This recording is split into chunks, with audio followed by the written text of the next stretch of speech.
सुबोध, माँ की तबीयत ठीक नहीं है।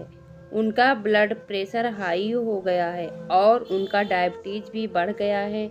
मैं थोड़े दिन वहाँ चली जाती हूँ ताकि माँ को थोड़े दिन संभाल पाऊँ। यहाँ बच्चों को सुनैना देख लेगी। माँ वहाँ अकेली हैं, मुझे जल्दी जाना होगा, माया ने पति सुबोध से कहा। सुबोध बोला, माया, तुम्हारी माँ की तबीयत आए दिन खराब रहने लगी है। तुम कितनी बार सुनैना के जिम्मे बच्चों को छोड़कर जाओगी? इस बार तो माँ भी गुस्सा होंगी और तुम तो जानती ही हो, माँ गुस्सा हो गई तो फिर उन्हें मनाना आसान नहीं है। पिछली बार भी जब तुम मायके अपनी माँ की देखभाल के लिए गई थी तो माँ ने बहुत गुस्सा किया था। वह कह रही थी कि सुनैना माया की देवरानी है, भला वह बार बार माया के बच्चों को क्यों संभालेगी? माया की माँ की अब उम्र हो चली है तो उनका बीमार रहना लाजमी है। इसका मतलब यह तो नहीं बहू बार बार उसकी माँ की देखभाल के लिए मायके चली जाए। माया की माँ को अपने लिए एक आया रख लेनी चाहिए जो उनकी देखभाल कर सके। यूं मुंह उठाए बार बार बेटी को बुलाना उन्हें शोभा नहीं देता। क्या वह नहीं जानती कि बेटी का अपना घर परिवार है? बेटियां कभी अपने माता पिता की सेवा नहीं कर सकती।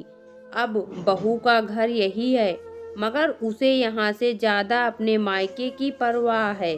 तुम्हारी वजह से घर में बवाल हो मैं नहीं चाहता और तुम्हारे जाने से मेरी दिनचर्या भी खराब होती है। सो अलग, माया बोली। सुबोध, तुम तो जानते हो मैं अपने माँ पिता की इकलौती संतान हूँ। अगर ऐसे समय में मैं भी माँ के पास न जाऊंगी तो उनकी देखभाल कौन करेगा? कहते हुए रो पड़ी माया। माया अपने पिता शिवदयाल जी और माँ दमयंती जी की इकलौती संतान थी। शिवदयाल जी का हार्ट अटैक आने की वजह से अभी 6 महीने पहले ही निधन हो चुका था। शिवदयाल जी के जाने के बाद दमयंती जी अकेली रह गई थीं घर में। शिवदयाल जी थे तो दमयंती जी की देखभाल कर लिया करते थे, मगर शिवदयाल जी के परलोक सिधारने के बाद 1 साल से दमयंती जी ज्यादा बीमार रहने लगी थीं। माया हर महीने मायके आती और माँ के पास 4-5 दिन गुजार कर जाती ताकि माँ की देखभाल भी कर सके और माँ का अकेलापन भी दूर कर सके। पिछले महीने जब माया मायके गई थी तो दमयंती जी माया से बोली, बेटा, तेरी सास कहीं तेरे बार बार मायके आने से नाराज ना हो जाए। तू मेरी वजह से परेशान मत हुआ कर और यूं हर महीने मायके मत आया कर। अब यह बची खुची जिंदगी ऐसे ही गुजर जाएगी। तेरा भी भरा पूरा परिवार है। तेरी ससुराल की जिम्मेदारियां मैं भली भांति जानती हूँ। तू मेरे पीछे वक्त ना जाया कर। माया बोली, माँ, ससुराल में जिम्मेदारियां हैं, इसका मतलब यह तो नहीं कि मैं मायके का फर्ज भूल जाऊं। आपने मुझे इतने सालों पाला पोसा बड़ा किया, पढ़ाया लिखाया और इस काबिल बनाया कि आज मैं मेरा परिवार बखूबी संभाल पाती हूँ। आप मेरी जन्मदाता हो माँ, आप तो मेरे लिए सर्वोपरि हो और अब जब बुढ़ापे में आपको मेरी जरूरत सबसे ज्यादा है तब मैं अपने फर्ज से कैसे मुंह मोड़ सकती हूँ? दमयंती जी ने भी बेटी की जिद के आगे घुटने टेक दिए थे और वह भी भली भांति जानती थी कि अब इस उम्र में माया ही उनका सहारा है। आज फोन पर दमयंती जी की आवाज भी बराबर नहीं निकल पा रही थी। उन्हें चक्कर आ रहे थे। माया हर रोज सुबह शाम एक फोन अपनी माँ को करती थी ताकि माँ का हाल चाल जान सके, लेकिन आज दमयंती जी जब फोन पर बराबर उत्तर नहीं दे पाई तो माया समझ गई कि माँ की तबीयत ज़्यादा खराब है। इसलिए माया मायके जाना चाहती थी, मगर हर बार अपने बच्चों को छोड़कर जाने से पहले उसे अपनी देवरानी सुनैना को सब कुछ बताना होता था। और सास कौशल्या जी और पति सुबोध से मायके जाने की अनुमति लेनी होती थी। आज भी जब माया ने देवरानी सुनैना को माँ की तबीयत के बारे में बताया तो सुनैना बोली, भाभी आप बेफिक्र होकर जाओ, आपकी माँ वहाँ अकेली है, यहाँ तो मैं और मांझी दोनों हैं और बच्चों को भी मैं संभाल लूँगी। ऐसे समय पर घर के लोग ही तो काम आते हैं। सुनैना के यह शब्द हर बार माया को तसल्ली दे जाते और वह यहाँ की चिंता छोड़ मायके जा पाती थी। सास कौशल्या जी से माया को ज़्यादा उम्मीद न थी। कौशल्या जी तो पिछली बार भी माया के मायके जाने के नाम पर सुनकर बोली थी, बहू मायके में माँ के मोह में, यहाँ पति और अपने ससुराल वालों को मत भूल जाना, बार बार मायके जाना शोभा नहीं देता। और माया के मायके जाने के बाद सुबोध को माया के लिए 10 बातें सुना दी थी और सुबोध को माया के खिलाफ इतना भड़का दिया था कि सुबोध भी अब की बार माया को मायके जाने नहीं देना चाहता था। यही वजह थी कि इस बार माया को मायके जाने में डर लग रहा था, लेकिन रह रह कर माया को अपनी माँ की याद आ रही थी। माया के आंसू थमने का नाम ही नहीं ले रहे थे। माया ने जैसे तैसे हिम्मत जुटाकर सास कौशल्या जी से बात करने की सोची। माया बोली, मांझी माँ की तबीयत बहुत खराब है, माँ अकेले कैसे सब कुछ मैनेज करेंगी, तो मैं माँ के पास हो आती हूँ, 2-4 दिन में लौट आऊँगी। कौशल्या जी को यह बात सुनते ही गुस्सा आ गया। कौशल्या जी झुंझलाते हुए बोली, तुम दोनों माँ बेटी ने हर महीने का ड्रामा लगा रखा है। हर महीने तुम्हारी माँ कैसे बीमार पड़ जाती हैं, बेटी को बुलाने का अच्छा बहाना खोजा है हर महीने। कहीं मायके जाकर आराम करने का यह नया तरीका तो नहीं ढूंढ लिया तुम माँ बेटी ने। माया यह सुनकर रोते हुए बोली, मांझी मेरी माँ क्यों नाटक करेगी और मैं काम से बचने के लिए ऐसा बहाना क्यों बनाऊंगी। मांझी आप तो अच्छे से जानती हैं मैं कभी काम से जी नहीं चुराती। आप एक काम बोलती हैं तो मैं 10 काम कर देती हूँ और मेरी माँ ने मुझे ऐसे संस्कार नहीं दिए कि मैं झूठ बोलकर काम से जी चुराऊं, मगर मेरी माँ को सचमुच मेरी जरूरत है। कौशल्या जी बोली, बहू यह रोने का ड्रामा तुम अपनी माँ के पास ही करो। हर बार यह मगरमच्छ के आंसू दिखाकर तुम मायके चली जाती हो। इस बार कान खोलकर सुन लो, तुम्हें मायके जाना है ना तो अंतिम बार अनुमति दे देती हूँ, मगर अब अगली बार न देने वाली, इसलिए इस बार ही सब काम निपटाकर आना। अगर तुम्हारी माँ इतनी ही बीमार रहती है तो उन्हें वृद्धा आश्रम छोड़ दो, ताकि तुम्हारी हर महीने की समस्या खत्म हो जाए, क्योंकि यहाँ हर बार यह नाटक नहीं चलेगा। माया बोली, जी मांझी इस बार क्या करना है यह मैं देख लूँगी। माया ने जल्दी जल्दी अपना सामान बांधा और अपने मायके चल दी। माया का मायका ससुराल से 2 घंटे की दूरी पर था। रास्ते में माया के कानों में कौशल्या जी का एक से एक शब्द गूंज रहा था और वह सोचने लगी, कितना आसान है सासू माँ के लिए यह कहना कि अपनी माँ को वृद्धा आश्रम छोड़ दो, मगर भला मेरे जिंदा होते हुए मेरी माँ वृद्धा आश्रम क्यों जाएंगी। मैं मेरी माँ को अपने साथ क्यों नहीं रख सकती।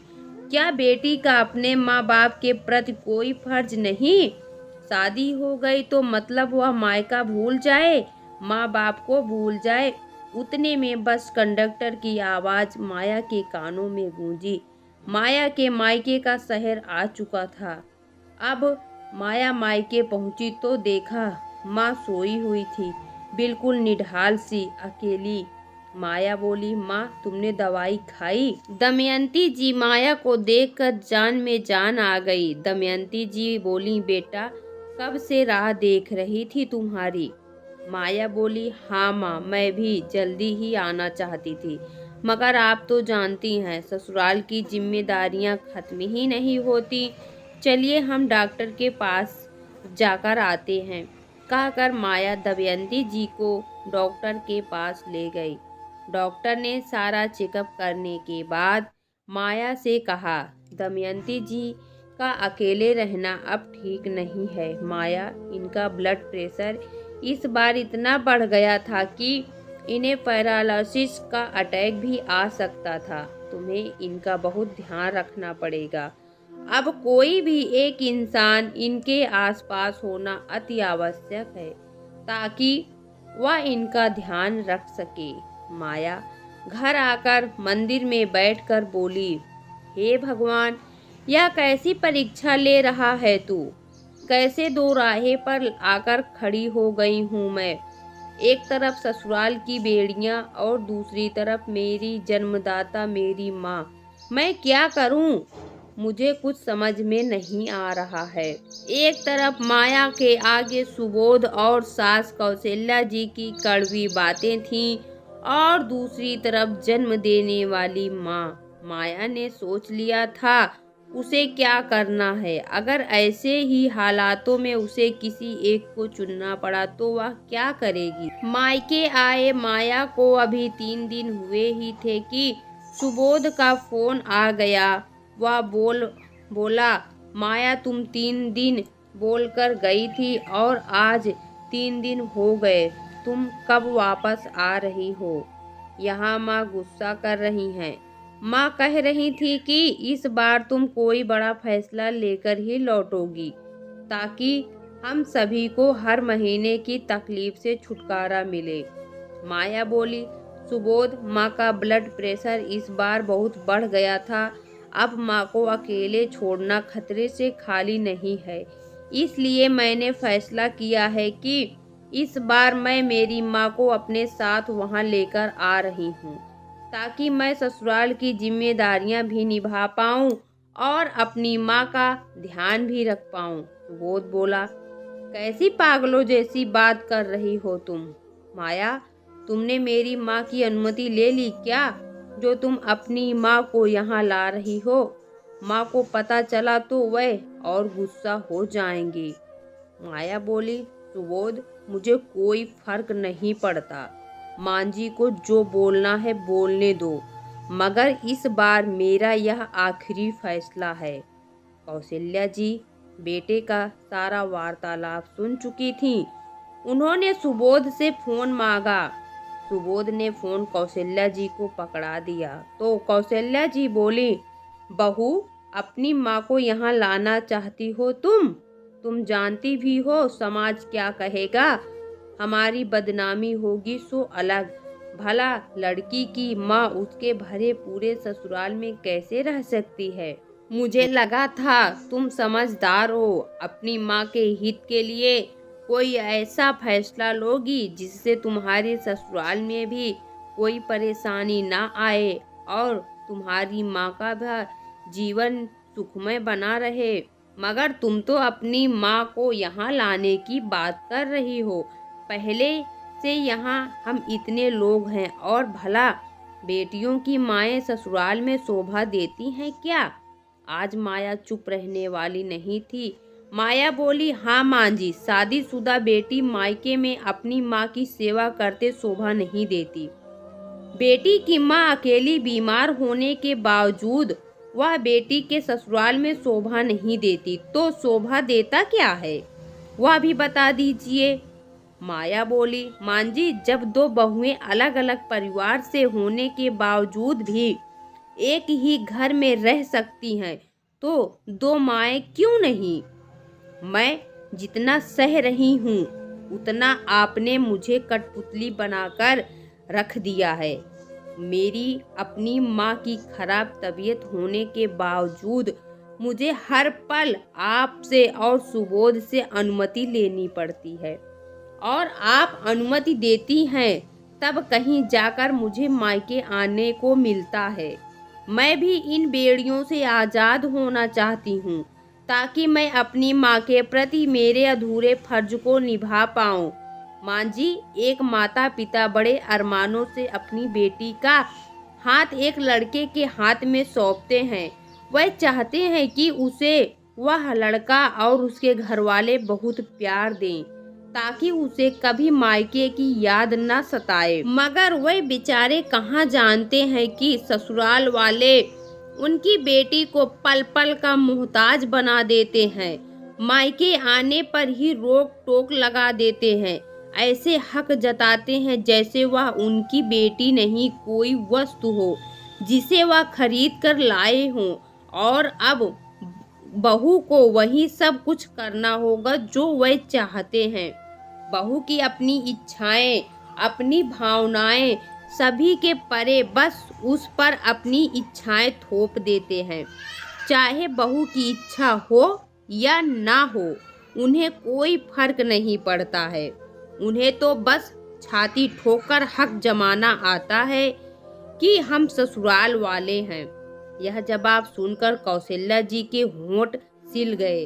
वह कुछ बोलती उससे पहले माया बोली, और अगर आपको अब भी एतराज है तो मैं मेरी माँ की सेवा करने के लिए हमेशा के लिए यहीं मायके में रह जाती हूँ और मेरे बच्चों को भी यहीं ले आती हूँ ताकि आप लोगों को बच्चों का भी टेंशन ना हो। कौशल्या जी बोली, पागल मत बनो माया, सुबोध का क्या होगा? क्या मैं इसी दिन के लिए तुमको बहू बनाकर लाई थी ताकि आगे जाकर तुम मेरे बेटे को ही अकेला कर दो? माया बोली, जो पति मेरी माँ और उनकी माँ में फर्क समझता हो, ऐसे पति के साथ रहकर क्या फायदा? जब एक बेटी बहू बनती है तो वह अपने फर्ज बखूबी निभाती है, मगर जब एक बेटा दामाद बनता है तो क्या उसका कोई फर्ज नहीं? सिर्फ अपनी माँ की हाँ में हाँ मिलाना, क्या यही बेटे का फर्ज होता है? क्या सुबोध की आंखों पर पट्टी लगी है? क्या वह सही गलत नहीं देख सकता है? इतने सालों से अगर सुबोध अब तक मेरी भावनाएं नहीं समझ सकते तो मैं भला क्यों उनके बारे में क्यों सोचूं? मैं भी थक गई हूँ सभी के इशारों पर नाचते हुए। अब मुझसे यह सब और नहीं हो पाएगा। फोन स्पीकर पर था। सुबोध भी सब सुन चुका था। सुबोध बोला, माया तुम कल ही अपनी माँ को लेकर आ जाओ, अभी उन्हें हमारी ज़रूरत है। बाकी सारा इंतजाम मैं करवा दूंगा। मुझे माफ़ कर दो माया, तुम्हारी माँ ने मुझे हमेशा अपने बेटे जैसा मान सम्मान और प्यार दिया, मगर मैंने अपनी माँ की बातों में आकर तुम्हारी माँ का हमेशा अपमान किया। मगर मैं तुमसे वादा करता हूँ कि अब आगे से कभी ऐसा नहीं होगा। तुम्हारी माँ और मेरी माँ में मैं कोई फर्क नहीं समझूंगा। माया दूसरे दिन अपनी माँ को लेकर अपने ससुराल पहुंची। वहां जाकर देखा तो सुबोध ने बगल वाला कमरा माँ के रहने के लिए साफ करवा दिया था। माया को पहली बार आज खुशी हुई थी कि सुबोध ने माया की माँ के लिए कुछ तो किया। माया माँ को कमरे में बैठाकर ससुराल की जिम्मेदारियों में लग गई और माँ का भी समय समय पर आकर ध्यान रखने लगी। कितनी सुहानी सुबह थी वह, जब माया अपने मायके के फर्ज और ससुराल की जिम्मेदारियां दोनों साथ में निभा रही थी। दोस्तों, एक औरत आखिर चाहती ही क्या है? बहुत बड़ी बड़ी ख्वाहिशों से परे वह तो बस इतना ही चाहती है कि वह ससुराल की जिम्मेदारियों के साथ साथ मायके का फर्ज भी निभा सके और उसका पति और ससुराल वाले उसके इस फैसले पर हमेशा उसका साथ दें। दोस्तों, आपको यह छोटी सी कहानी कैसी लगी कमेंट बॉक्स में ज़रूर बताएं और चैनल को सब्सक्राइब करना ना भूलें। आपका वीडियो देखने के लिए बहुत बहुत धन्यवाद। आपको यह कहानी कैसी लगी कमेंट में ज़रूर बताइए।